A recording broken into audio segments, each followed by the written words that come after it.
Each person has their own limit, and I encourage you to do some deep work and shadow work and journaling and therapy to find out what those bare minimums are.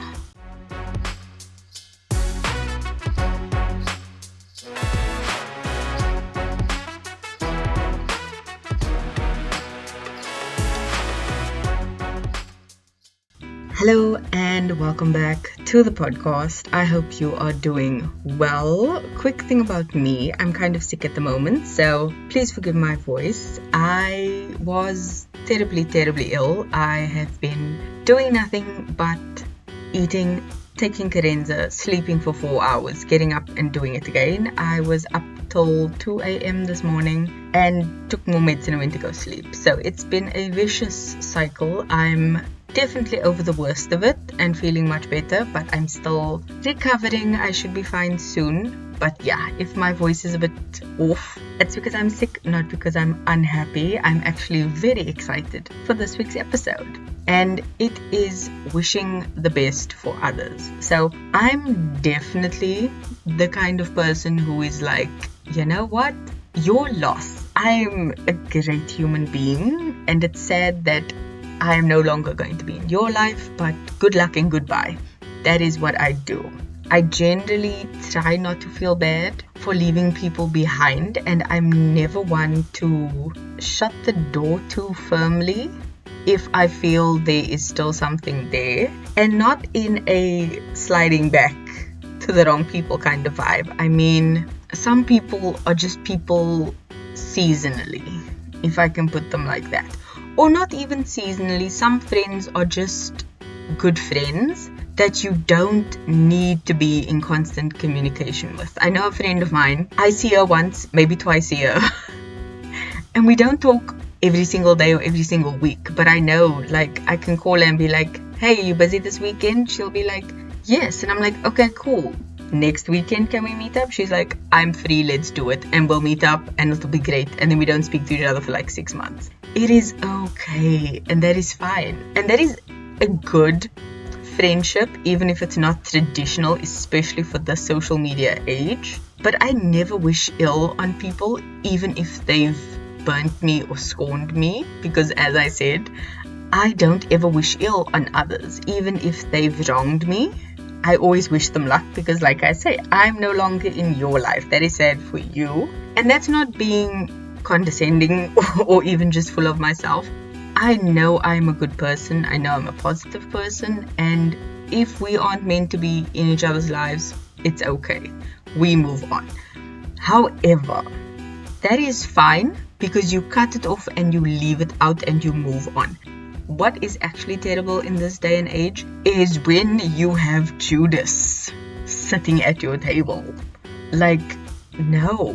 There are people in your life sometimes that are actually just so negative for you that it's actually unfathomable you are even allowing them to be in your presence and infect you with their negativity. Because people always say you need to go silent and do something quiet for 6 months and then re-emerge and do this whole thing. And quite a few times it's like, yeah, you need to do that just because you kind of need to dig a trench, go further, lay a foundation, and be solid when you stand up on that foundation and know, like, okay, great, I've stood for this, I'm not going to fall for anything, I can handle it. That is different from when you have people in your life who come to you and stand beside you as you look at this piece of land and it's like, it's not gonna work.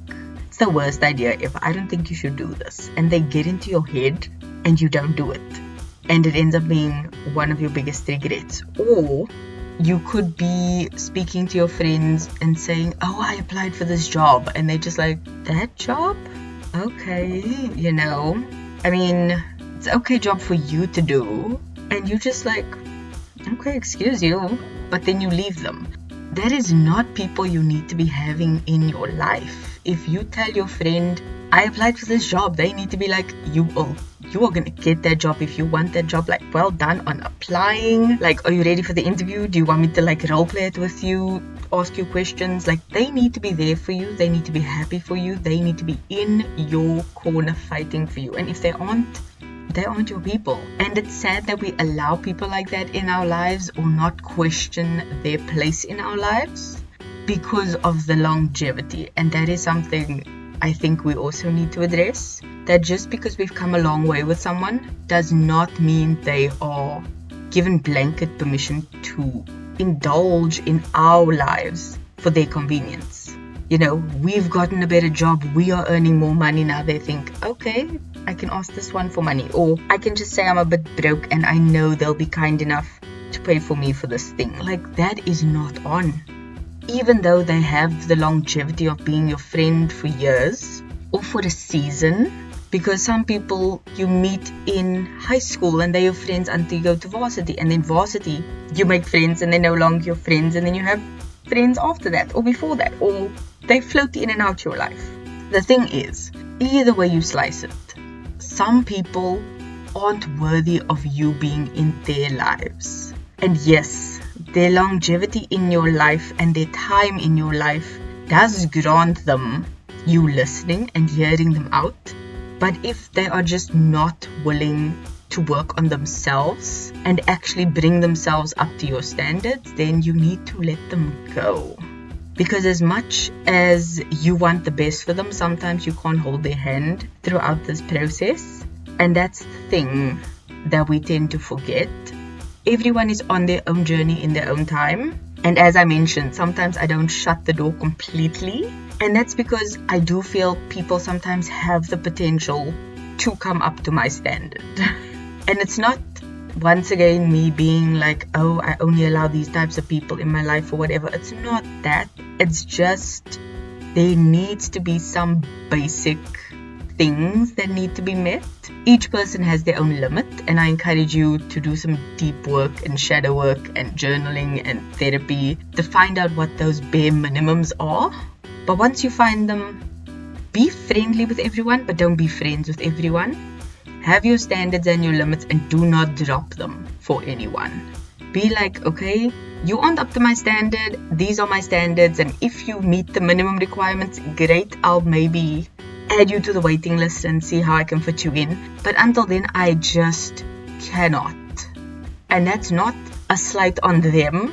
It's more of a pat on the back to yourself and the boundaries you've put up in place, because you need to do that. I've had to have a tough discussion with some people in my life and make them understand I am not the person you need to go to for this kind of support. I'm here for you. I wish you well, but I can't do this anymore. I need some space and I need some time, and I need to focus on me and get to where I need to just sit with myself. And having you in my life right now and having certain obligations towards you is not worth it. So I just can't. And they understood. It was hard, it was sad, but it was okay. That's what happened. Honestly, as a former and current people pleaser in recovery, it's not that easy to have that conversation, but sometimes it needs to be done. And once you've done it the first time, you're gonna shake, you're gonna shiver, you're just gonna be like, what did I just do? How did I just manage that? But it gets easier afterwards, and that's what I encourage you to do. Try things outside your comfort zone. Try things that will make your life better and easier. And if you do have to cut it off, do it with a smile, wish them the best, but move on for yourself, because there's nothing worse than leaving bad blood between you and someone. And sometimes you're gonna have to. That is just the reality of it. Not every situation is going to be that easy to cut off, but it's definitely sometimes for the best. Because putting yourself in new situations is how you get out of your comfort zone, even if it's just dipping your toes in the water. I did this at a family event a few weeks back. There were different sides of the family, and my cousin's girlfriend, her family was at this family event, and I'd seen them around at other events. But I've always, as a middle child, I've always stuck to my siblings, my cousins, my family. And I challenged myself quietly to stand up, go stand amongst these people I'm not really familiar with, and just talk and smile and see what happens. And I had such a good conversation. It was really good. I bonded with a lot of people there, and it was so fun. But that was scary, that was challenging, that was hard. And that is something I think I'm learning to do more often, putting myself in situations and places that I wouldn't normally do or normally wouldn't feel comfortable with. Vlogging in public as well. I've started to do that without really a care for the eyes on me, and that's been a challenge. But once you do it, you kind of get used to it. Oh, I've got some funny videos that I've been wanting to put in, and I'm going to do that. As I've been going, I've been uploading the older stuff, so I'm getting closer to uploading vlogs, and that is the best thing I could have done for myself, because I had someone in my life who did not wish the best for me when I started this, and they've kind of just become background noise, because this is what I want to do. I want to keep doing my podcast. I want to get my vlogs up just because I can, and I want to do this. And I don't know if it's going to become a full-time kind of income, and I don't care if it does, because I just absolutely love doing this. So I'm going to do it, and if it's not my main source of money, fine, but I'm going to give it a fair chance. So we'll see what happens going forward. I will do a full podcast on that, but for now, wish the best for others in your life, and maybe it'll come back around.